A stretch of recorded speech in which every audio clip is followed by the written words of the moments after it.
Hello बच्चों, कैसे हो आप सब लोग। स्वागत है आपका इस नई वीडियो में। पार्ट 2 में आपका स्वागत है। आज हम चैप्टर नंबर 2 का पार्ट 2 करने वाले हैं, जो कि है वैल्यूएशन ऑफ गुडविल, जो कि क्लास 12 अकाउंट्स का आपका सेकंड चैप्टर है और ये सेशन के लिए है 2025 टू 26। ठीक है बच्चों, आज हम मेथड्स टू कैलकुलेट गुडविल पढ़ने वाले हैं। पार्ट 1 में हमने गुडविल को पूरी तरीके से समझ लिया था। हमने मोमोज वाले भैया का एग्जाम्पल लिया था। जिन्होंने ये वीडियो नहीं देखी, जल्दी से पॉज करो इस वीडियो को अभी और जाके फर्स्ट पार्ट देख के आओ। गुडविल समझ जाओगे तो कैलकुलेशन समझ जाओगे। हम गुडविल क्यों करते हैं, कैसे करते हैं, मैंने वहाँ पे बताया था। जल्दी से उस पार्ट को देख के आओ, मैंने लिंक डिस्क्रिप्शन में अटैच कर रखा है। ठीक है बच्चों, तो आओ विदाउट किसी देरी के हम इस पार्ट 2 को स्टार्ट करते हैं।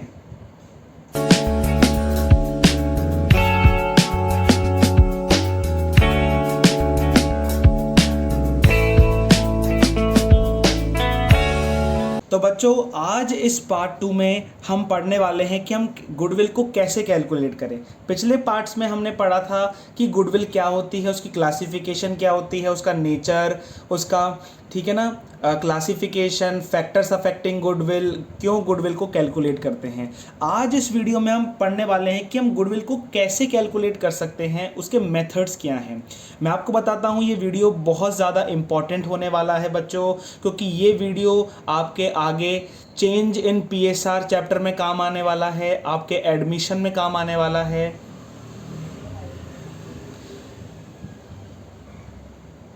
रिटायरमेंट में काम आने वाला है।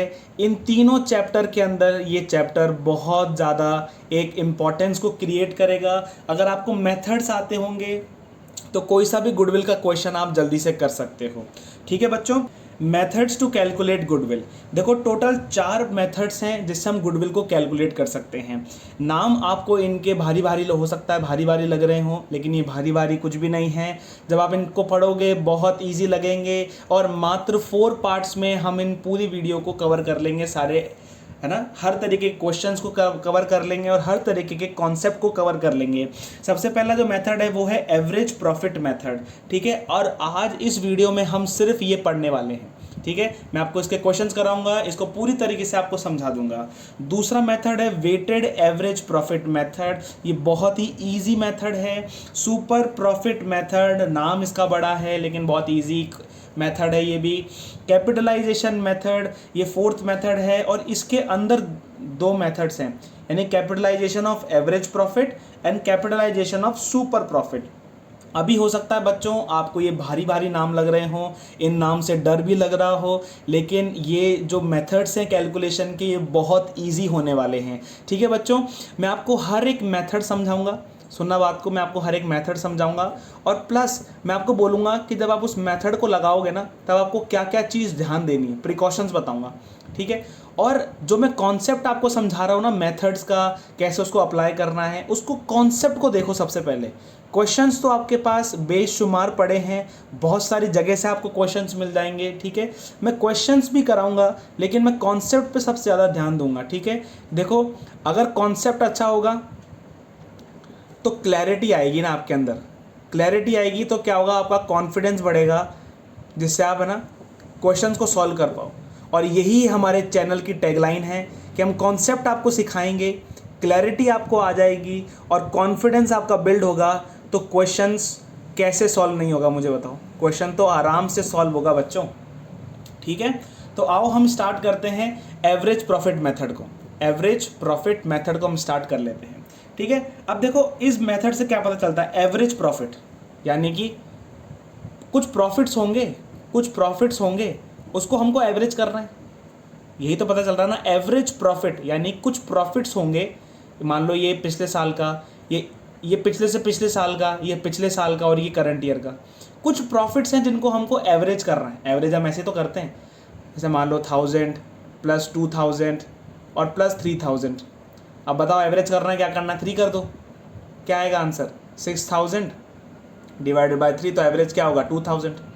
तो यहाँ पे यानी कि हमको प्रॉफिट को एवरेज करना है और उसी चीज़ को हम क्या बोल देंगे, एक मेथड बोल देंगे गुडविल को कैलकुलेशन करने का। देखो फॉर्मूला देखो, सबसे पहले मैं आपको फॉर्मूला समझाऊंगा, रटाऊंगा नहीं, आपको समझाऊंगा। देखो गुडविल, यही तो हमको कैलकुलेट करनी है ना। अब देखो फॉर्मूले को देखो, सबसे पहले यहाँ पे क्या लिख रखा है, गुडविल। अब गुडविल को क्या करेंगे, एवरेज नॉर्मल प्रॉफिट्स। हमेशा याद रखो कि गुडविल की कैलकुलेशन जब भी होगी वो नॉर्मल प्रॉफिट्स पे होगी। किस पे होगी, नॉर्मल प्रॉफिट्स पे होगी। गुडविल की कैलकुलेशन नॉर्मल प्रॉफिट पे कैलकुलेशन होगी, ठीक है। Goodwill is equals to average normal profit multiply, क्या करना है आपको, इसको भूल जाओ, मल्टीप्लाई क्या करना, नंबर ऑफ ईयर परचेज। इसको ध्यान मत दो, इग्नोर कर दो, क्योंकि ये पहले ही आपको क्वेश्चन में गिवन होगा, ठीक है बच्चों। नंबर ऑफ ईयर परचेज को हर क्वेश्चन में इग्नोर कर दो, छुपा दो इसको। हमको क्या देखना है, एवरेज नॉर्मल प्रॉफिट देखना है, उसी से गुडविल की कैलकुलेशन होगी मान लो। तो एवरेज नॉर्मल प्रॉफिट ही निकालना है हमको। तो देखो कैसे निकलेगा, total profits of past years, यानी कि मान लो पिछले से पिछले साल हमने 1 लाख रुपए कमाया, उसके बाद हमने 2 लाख रुपए कमाए, उसके बाद हमने 3 लाख रुपए कमाए, ठीक है।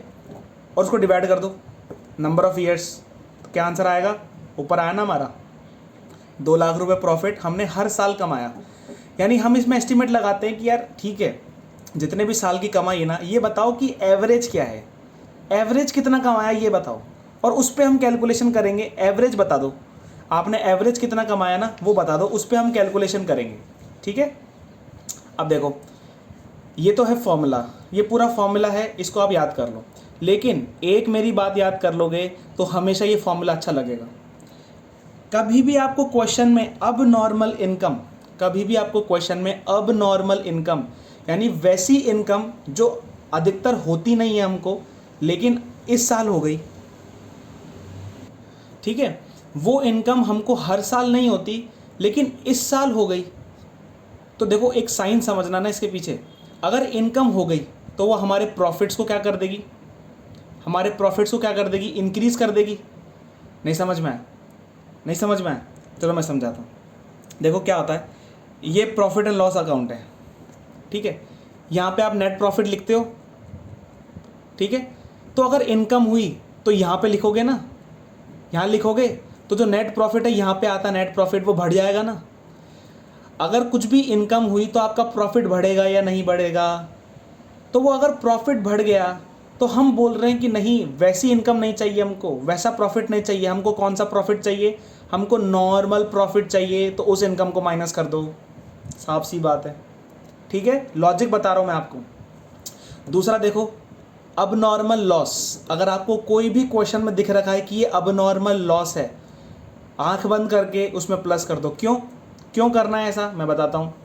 देखो प्रॉफिट आपको हुआ, जो भी प्रॉफिट हुआ, अब क्योंकि आपको अब नॉर्मल लॉस हो गया, यानी कि वो लॉस हर साल नहीं होता है, इसी साल स्पेशल हो गया, तो उसने आपके प्रॉफिट को क्या कर दिया होगा, नीचे कर दिया होगा। और क्योंकि आपके प्रॉफिट को नीचे कर दिया होगा तो ये नॉर्मल प्रॉफिट नहीं है, क्योंकि जो ये नेचर है ना लॉस का, वो रेगुलर नेचर नहीं है। अगर कोई 10 साल में एक बार होता है तो क्यों इस साल ही क्यों लिखें, उसको हटा दो, क्योंकि प्रॉफिट को कम कर रहा है हमारा, ये सारी चीज़ हटा दो।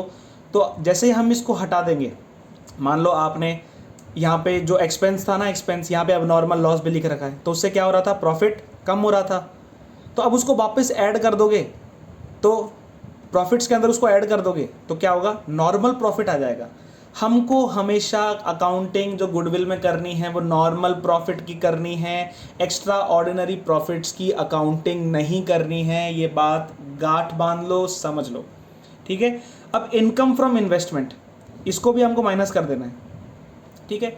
इनकम फ्रॉम इन्वेस्टमेंट, इसको भी आपको माइनस कर देना है, क्योंकि ये भी रेगुलर नेचर की इनकम नहीं है, ठीक है। आपको समझ में आ रहा है।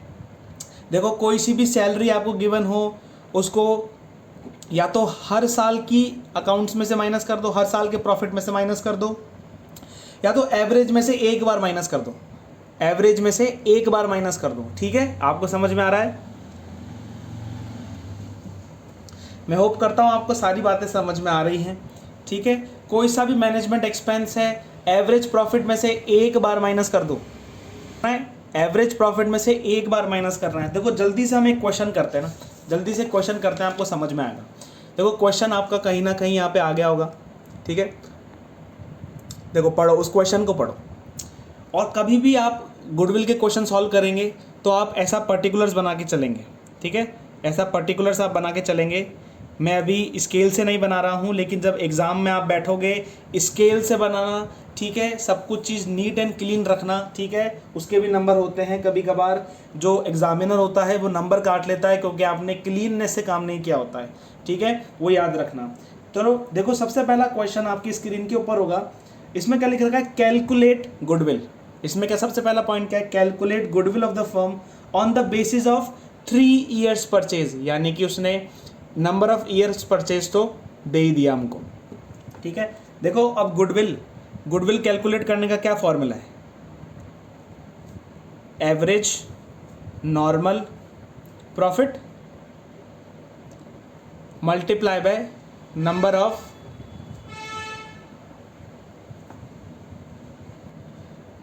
ऑफ क्या चीज़ है, ईयर्स परचेज्ड। तो नंबर ऑफ ईयर्स परचेज तो 3 ईयर हमको दे रखा है ना, तो ये बात की हमको झंझट ही नहीं लेनी है। गुडविल निकालेंगे और सिर्फ हमको नॉर्मल प्रॉफिट चाहिए। अब क्वेश्चन पढ़ो, क्वेश्चन में लिख रखा है लास्ट के प्रॉफिट, देखो कुछ ये दे रखे हैं, तो आप यहाँ लिख दो सबसे पहले प्रॉफिट्स, यहाँ पे लिख दो प्रॉफिट्स, ठीक है। लिख दो कितना दे रखा है, देखो 4 लाख, यहाँ दे रखा है 5 लाख। अब देखो ब्रैकेट में दे रखा है ना, तो इसका मतलब लॉस है, ब्रैकेट में दे रखा है इसका मतलब लॉस है। 15-16 का कितना, 1,50,000, और 17-18 का कितना, 2,50,000, ठीक है बच्चों। अब देखो, अब एडिशनल पॉइंट्स पढ़ो, एडिशनल पॉइंट्स। उसमें लिख रखा है 1 जनवरी 2016, 1 जनवरी 2016। अब कौन से ईयर में आता है 1 जनवरी 2016, किस अकाउंटिंग पीरियड में आता है, वो इस अकाउंटिंग पीरियड में आता है। उसने लिखा है a fire broke out which resulted into a loss of good for 3 lakh rupees, यानी 3 लाख रुपए का नुकसान हो गया, ठीक है, 3 लाख रुपए का नुकसान हो गया, यानी कि अबनॉर्मल लॉस हो गया। अबनॉर्मल लॉस को क्या करते हैं हम, अबनॉर्मल लॉस को हम ऐड करते हैं। तो 3 लाख रुपए का नुकसान हो गया, तो 3 लाख रुपए को ऐड कर दो चुपचाप, विदाउट किसी बात के। And a claim of 70,000 was received from insurance company. अब देखो अबनॉर्मल इनकम हुआ, अब नॉर्मल इनकम को क्या करते हैं, माइनस, तो 70,000 को माइनस कर दो, ठीक है बच्चों। अब देखो सेकंड पॉइंट क्या लिख रखा है, ड्यूरिंग द ईयर एंडेड 31 मार्च 2018, यानी अब इस वाले साल की बात कर रहा है।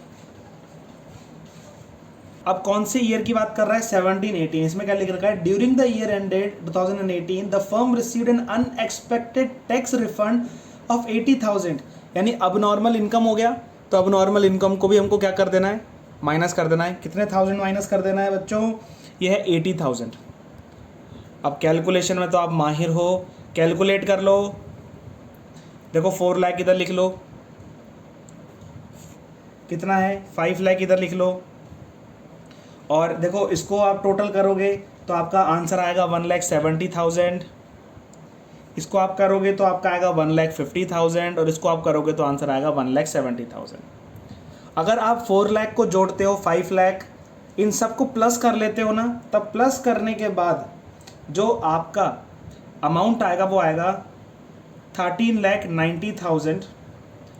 और कितने साल है, 1 2 3 4 5 ईयर्स।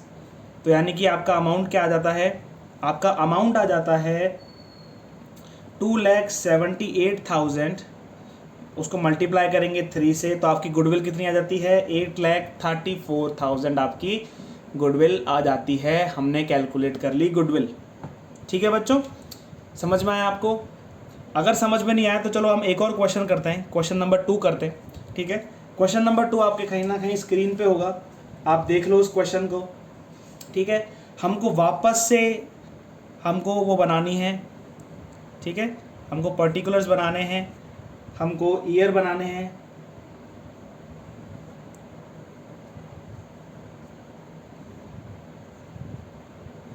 ठीक है। जब तक आप क्वेश्चन पढ़ो, जब तक मैं बना रहा हूँ, जल्दी से क्वेश्चन पढ़ो, जल्दी से, ठीक है। 15, 16, 17, 18 एंड 19। देखो प्रॉफिट्स आपको इसके अंदर क्या दे रखे हैं, पहले प्रॉफिट्स लिख लें हम, प्रॉफिट्स लिख लो। सबसे पहले 40,000 आपको प्रॉफिट दे रखा है, 60,000 प्रॉफिट दे रखा है 1,17th ईयर का, और लॉस है 2018 में एंड 19 में 1,50,000 का प्लस है। ठीक है, अब एक बार क्वेश्चन को पूरा पढ़ते हैं ना।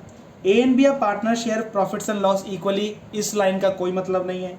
दे agree to admit C for equal share, for this purpose goodwill is to be valued at 150% of the average annual profits. देखो यहाँ पे देखो, अब गुडविल कैसे कैलकुलेट होगी?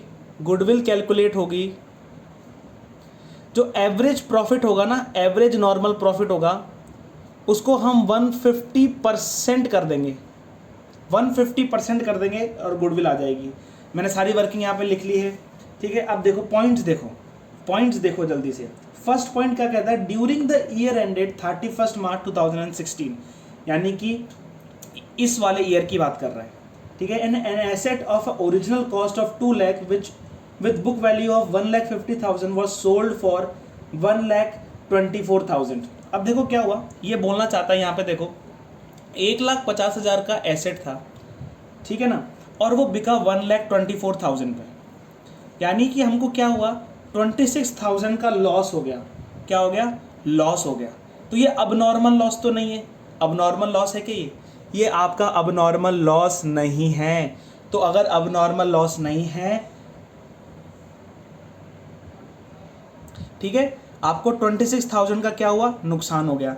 अभी जो 26,000 का नुकसान हुआ कोई एसेट के बिकने पे, तो ये आपका अबनॉर्मल लॉस है। क्या है? अबनॉर्मल लॉस को क्या करते हैं हम? ऐड करते हैं। तो अबनॉर्मल लॉस को चुपचाप ऐड कर दो। ठीक है बच्चों, चलो फर्स्ट पॉइंट हमारा क्लियर हो गया। सेकंड पॉइंट पे आओ। ऑन 1 अप्रैल 2017, यानी कि अब इस अकाउंटिंग पीरियड की बात कर रहा है। किस अकाउंटिंग पीरियड की?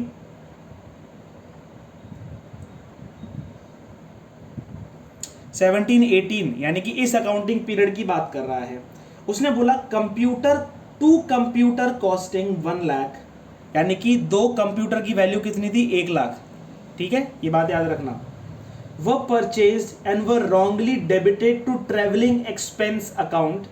Depreciation on computers was to be charged 20% per annum on written down value basis।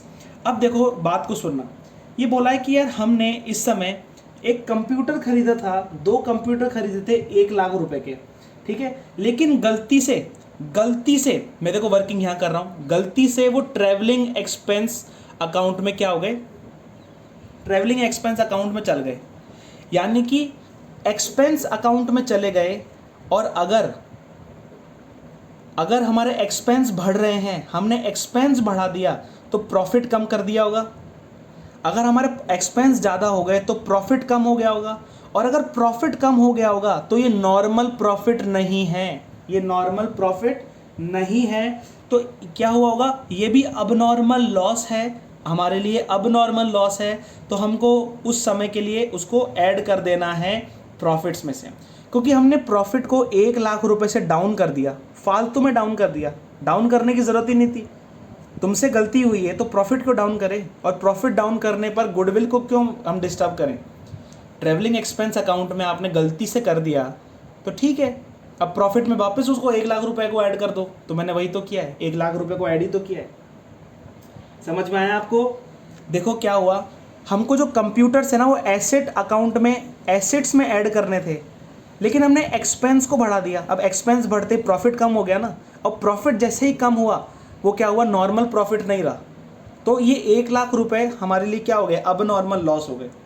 अब देखो 1 लाख रुपए पे जो डेप्रिसिएशन लगेगा 20% लगा दो, उस डेप्रिसिएशन को माइनस कर दो, डेप्रिसिएशन को माइनस कर दो, कितने परसेंट लगेगा? 20%। टाइम पीरियड क्या है? 1 अप्रैल, माइनस कर दो 20,000। अब क्या बोला है? Return down value method, WDV method, पता है ना हमको कैसे लगता है। अब जो नेक्स्ट ईयर डेप्रिसिएशन लगेगा ना वो 1 लाख माइनस 20,000 लगेगा, यानी कि 80,000 पे 20% डेप्रिसिएशन लगेगा, जो कि होता है 16,000। ठीक है, लो हो गया, क्वेश्चन सॉल्व हो गया बच्चों, पूरा क्वेश्चन सॉल्व हो गया। देखो इधर 40,000, ठीक है, इधर कर लो 86,000, इधर कर लो 1,00,000, इधर कर लो 60,000, कैलकुलेशन करना, यहाँ पे कर लो आप 1,34,000, ठीक है, हो गया। अब इन सबको प्लस कर लो, प्लस कर लोगे तो क्या आएगा आंसर, प्लस कर लोगे तो देखो नीचे देखो, प्लस कर लोगे तो आंसर आएगा 4,20,000 डिवाइडेड बाय 5, क्या आंसर आएगा 84,000। अब 84,000 को 150% कर लो, यही तो होता है 150% बच्चों, तो आंसर क्या होगा, आगा 126,000, 1,26,000। ये आपकी फाइनल गुडविल हो गई। ऐसे ही क्वेश्चन आपको मिलेंगे, पूरी बुक देख लो आप, आपको इसी टाइप के क्वेश्चंस मिलेंगे, ठीक है।